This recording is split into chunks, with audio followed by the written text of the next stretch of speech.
Hello, and welcome to Mark's Excel Tips. Today's video is the third in a series of 10 tips for charts videos. After going through these 10 charting tips, you'll be faster and more efficient than ever before. You can find the links to each of these 10 videos in the video description below. Let's get started. If you find value in this video, please give it a like to help others find our videos. Tip number 3, use a table with a chart. To start, click inside the data below. Choose the Insert tab. Click on Table. And then, click OK. In cell F13, type March, and then press Enter. The table automatically expands to include the new column.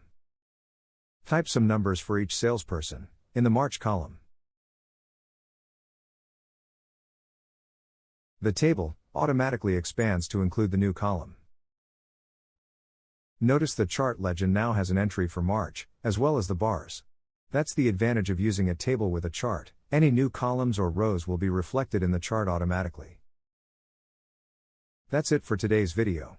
If you enjoyed today's video, please give it a thumbs up and subscribe so you don't miss any of our future videos. Thanks for watching and have a great day.